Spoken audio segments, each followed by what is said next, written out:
Good morning, everybody. Happy Tuesday. Happy Earth Day. Happy Earth Day. Word to your mother. Happy Earth Day. I'm Maddie Conklin. And I'm Blake Caines. Thanks for joining us. Yes. I forgot it was Earth Day. How exciting is that?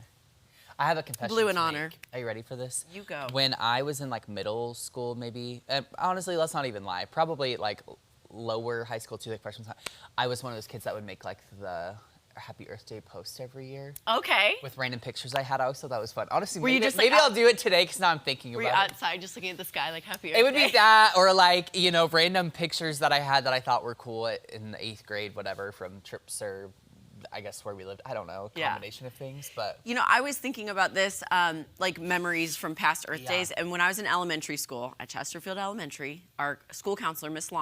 Lommel, would wear like a, Did you ever call her Miss Llama?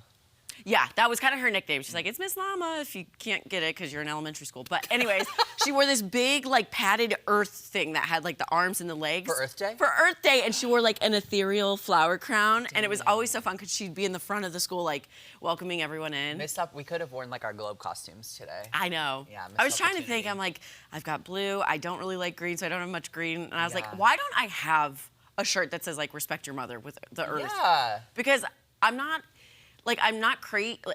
Here, let me try this again. I love conservation. I love recycling. I love But it's doing... like, I don't care about the earth. No, I do. No, I I'm love just the kidding. earth. I'm just kidding. I actually was made fun of in high school for how much I love the earth. I had the reusable bag as like my backpack. I could see that for you. Yeah. Yeah. All my friends are like, oh my God, here she goes again. I was like, hey, what's up? I love kinda you. love it though. Yeah. No, I know. Missed opportunity next year. Yes. Hey, speaking of being outside though. Let's talk So this weekend, this was not outside, but this weekend we were in KC and Jory's grandparents are moving homes. And so we were helping clean out the attic Saturday morning. And Jory's like, oh my gosh, look what I just found. And she pulls out this Silver Dollar City and Other Attractions brochure from 1999. Okay, how insane is this thing?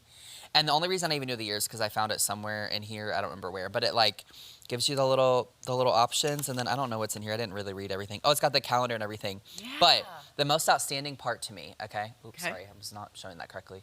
Okay, are you ready for this? I'm gonna fold this back in so I can see the numbers. Here were the ticket prices for 1999. Okay. Okay. So an adult one-day ticket was $28.99. Steal.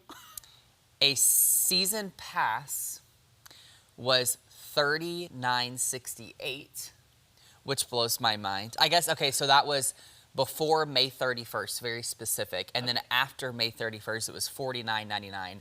And a child one-day ticket at that time was only $18.99. Wow. Isn't that crazy?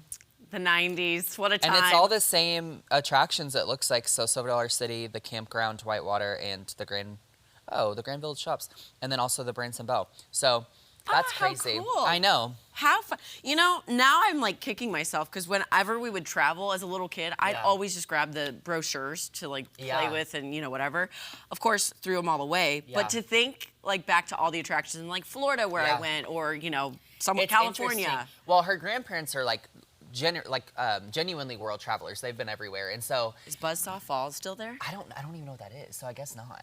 Okay, Buzzsaw Or maybe Falls. it's been renamed. I don't know. Maybe it's something else now. But it's funny because like I just looked through this book of her Mima like used to do a bunch of photography. She doesn't really do it anymore. And so I was looking through all these pictures of them going to Alaska, and I was like, these are beautiful. Like what the heck? Yeah. And then Jory pulls this out. And so I'm like, you never know what you're gonna pull out whenever you've been all over the When world. you're in So Mima's attic, you don't you know never what's know what's gonna gonna come out. Yeah. So it was very cool. Anyway, That's I'll have to awesome. share that with our friend Brandy as well. I think she would appreciate seeing Oh, that. So 1,000%. want to do some headlines? Let's do the headline. Okay, I'm excited about this one. Okay, so researchers say they've come up with a way to make a better cup of coffee. Prove it. No, I'm just kidding. Okay, so it involves using the pour over method. That's when you pour boiling water over grounds in a filter positioned over a cup.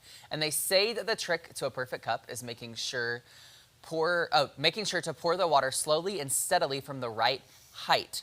Researchers recommend using a gooseneck kettle while increasing the pour height to about 11 inches. They claim this method creates an avalanche of flavor in each cup. Oh, an avalanche. An avalanche From of the flavor. gooseneck, the What avalanche wording? gooseneck. Yeah, let me have a word. Speaking of wording, let me have a word with these researchers. Yes. I will say the pour over method has been, I mean, it's been around forever. Like people love it that way. When I was in college one year, I told my mom, I was like, I'm getting really into the whole like making coffee at home thing. So she got me a few like cheap but like, some cheap items to kind of make that happen at home, you know?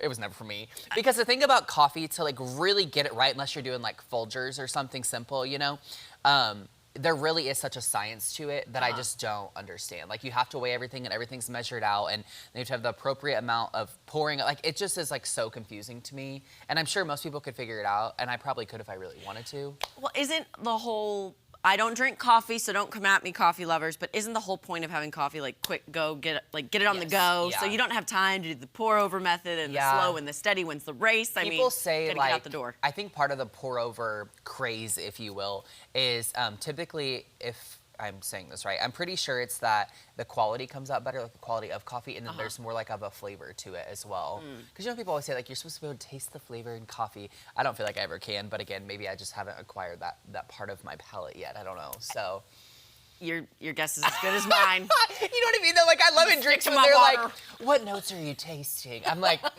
coffee. Okay, for me that's wine. They're like, No, "Do you yeah, feel-" I'm wine, like, beer, coffee, all of them. I never I can just understand. taste that it tastes good. Yeah. It tastes sweet. And then they'll, like even with beers, they'll be like, "Oh, well, do you taste the citrusness to it?" I'm like, "No, it tastes very hoppy," which I'm not Hoppy. mad about, but I don't know. I don't take like it's so funny. Yeah.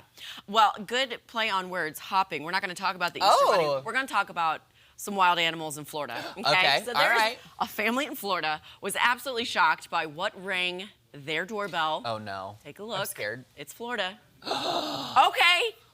Yeah. Turns out the knock What? at the door was an alligator, and there wasn't just one. There was a second one hanging in the background for reinforcements. No. Did you, if that door were unlocked and that alligator came down, easy in. Yeah, no. I mean, I've been to Florida so many times, knock on wood, haven't encountered an alligator, crocodile. But look at this thing. Yeah. No, He's that's getting all up in the crazy. business of the house. He's the size of the like exterior of the home. And I wonder what they're smelling or like what propelled them to go to the front door, you know? Listen, say what you will about technology, but thank God for a Ring doorbell. Yeah. The amount of crazy stuff we've seen now over kind of like the media sphere of things that have existed because of a Ring doorbell is insane. It's how they catch murderers. True crime. Honestly, I know. It I'm is. serious. They're like, It's oh, I saw crazy. this car with Yeah. this license plate pass by. Yeah. You know? It's so insane. I would pee my pants if I was that homeowner. I think I'd burn the house down. I'd be like, nope, never mind. It's so funny though. Okay, if you say you're living in Florida and they got some wild exotic animals down Yeah. in Florida, Yeah. what would you want ringing your door? Well, you lived in Florida for We a did minute. live in Florida. I don't know. Oh. I don't think I'd want a gator. Like maybe No, absolutely not. maybe a crane.